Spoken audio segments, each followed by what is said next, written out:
don't need to take off the lower control arm if you're just doing the Uniball conversion kit. I ended up taking mine off because I didn't do as much of the super lube I normally do on the polyurethane. It ended up squeaking more than I liked right off the bat. Alright, so got the Solo Motorsports lower control arm taken off, factory OEM lower ball joint. Found an issue that I don't know, it might be a design issue, or maybe it's just a me problem that I haven't figured out, but there's no way to take this lower ball joint out. I already tried taking an air hammer here, and I've already chewed up the paint or powder coat that's on here. I'm trying to hammer this out. I have a whole front end kit here and nothing fits. I can't get this in here, and the problem is on the bottom of this is it's tapered, so I can't get anything to grab onto it and stay held on, because every time I get anything under here it wants to pull away. I don't even know if you can hammer in like a pitchfork type style, because I have this one and I can't even get this in there. It does not fit. So, and I'm trying to swap this out. Either if you guys are trying to swap out for an OEM or OEM one or a Total Chaos one, you're gonna have a hard time taking this off. All right, so I finally got it out. This tool, this part of the front end toolkit I have, it comes with a whole bunch of assortment of removers that you can use, or pullers, and this one barely fits in here. You can see it's just the width of the lower control arm is just so wide. I got enough bite in here, and it was enough to put enough pressure on here. You can see it's trying to take it out, or I don't even need this anymore, but here it is. Got it out, but let's take a look. Yeah, you can see it only fits so much. So if you ever need to swap out your lower ball joints with Solo Motorsports, you're gonna need a tool like this. All right, got all the parts laid out. The Total Chaos lower ball joint Uniball kits, the conversion kit here, and then I got the Solo Motorsports arms here. These are for the 04 to 06 Tundra and 04 to 07 Sequoias. I have the bigger ball joints here, and also they use larger bolts as well, and a different bolt pattern as well. All right, here's a little comparison side by side with the factory lower ball joint and the Total Chaos Uniball conversion lower ball joint. You can see their design. They actually install their Uniball at an angle. It's a little bit taller here and lower here, so it goes in at an angle. And then once it's fully installed, especially if your truck is lifted, it keeps the ball more centered and probably allows it for more travel. So looks like Total Chaos did a little bit of a R&D compared to just slapping the Uniball in a little flat piece of metal here. They actually did a little research, and I guess they found this is the correct angle they needed to have these done in. The other side, it looks this is the side that attaches to the knuckle, so it has to be all flat and level. So they got even dowels here, and then I believe they said that the center of this locks into the center of the spindle or knuckle, and it helps it give it even more strength. Their difference or design change is the factory lower ball joint does one of these numbers where the steering is tapered up, and on the Total Chaos one it's straight across, and during installation you have to flip your arm so it goes the other way. Instead of it being installed at the top, it'll be installed the other way around. A little look at the hardware here. You can see this piece right here is machined and it's tapered, so it goes into the lower control arm correctly, just like the taper that's on the factory one. This has the same taper, same size taper. It's got a 12.16 millimeter bolt head on this side, and I forgot what size this was, but it's like a locking nut as well. Alright, a concern some of you guys may have would be the waterproofness, or how well this will do with weather, since the top of this is sealed and covered up. The Uniball ones, they're open on top, but there's no room on top. I've already got one side installed, and because see how much lower profile this is from the top to basically where the tapered part is. If you look at this one here, you can see it's a lot beefier, a little hard to hold, but it's a little beefier. And this right here, this nut right here, or bolt head, gets extremely close to CV. So there's really no room to really put a shield over this, at least not to be able to cover the nut and the Uniball. I may be able to do something to cover just the Uniball part and then have the seal below it, but again, it's a really tight fit and or tight clearance here. So there it is, side look at the two.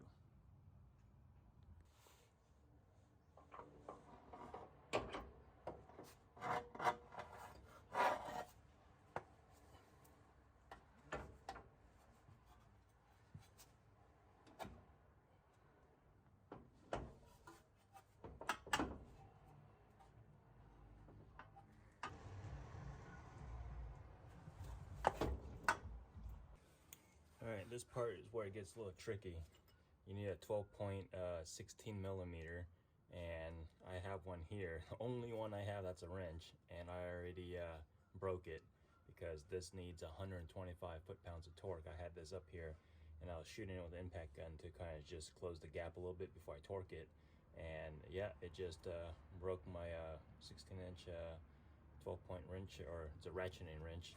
So now I have a 16 millimeter socket and my ratchet here, and this technically should take 2 people to do. I don't have anyone to help me right now, so I have the brake and the spindle here being ratchet strapped over and out of the way, so I can get my ratchet in here on top to hold the 16 millimeter 12-point.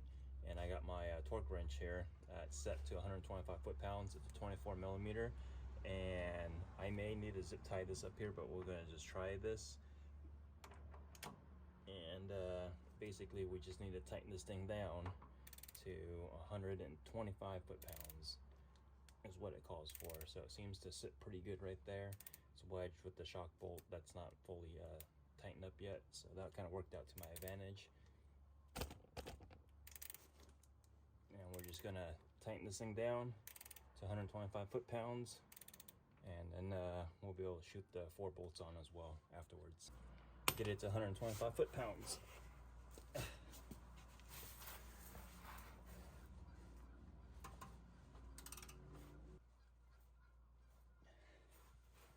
Woo!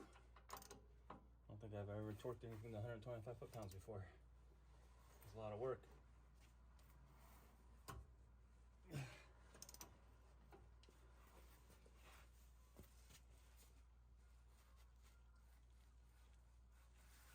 Jeez.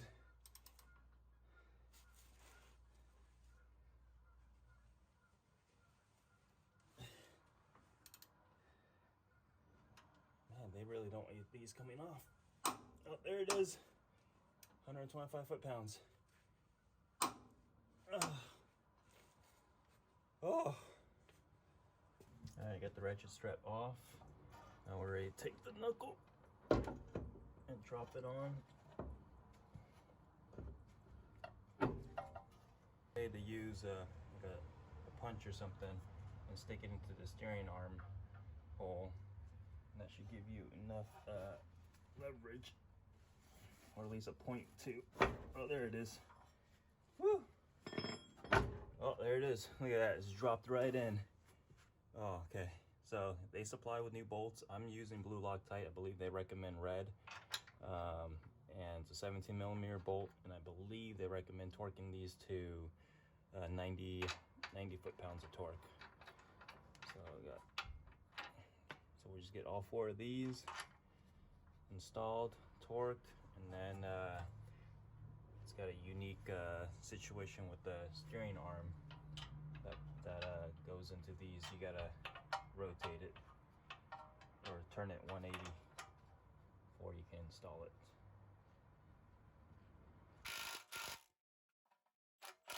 Woo! Everything is definitely a lot tighter. I can't even turn this thing. Holy smokes. Oh, there we go. Maybe I'll turn this to get that last bolt in. Let's torque these to 90 foot-pounds. Jeez. Alright, so what's unique about these arms is, besides the Uniball, the steering that goes on here normally goes this way on the factory lower ball joint. But since these are not OEM anymore, the instructions call for them to be turned 180, and they're supposed to be installed this way, which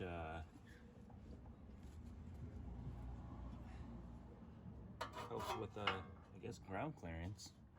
Instead of this catching rocks and stuff, you don't have to worry about that anymore. You do have to worry about the bolt though, but that's usually inside the wheel and not as much of a concern. Now for this one, it reuses the old castle nut and cotter pin. And I believe this is supposed to be torqued to 67 foot-pounds. Was the conversion worth the cost? In my opinion, for what I do, I'll say it is. I am a little rough on the truck when I am out in the trails. I do like to have fun, hit a lot of high speeds when the opportunity is there. And just knowing that it's not gonna be, say it's like really a failure point for me, only because I do check them after every trip. And then replace them as necessary. The last time I replaced it was, I believe, 25,000 miles. I ended up doing a couple of jumps out in the dunes, and when I came back, one of the ball joints blew out all the grease.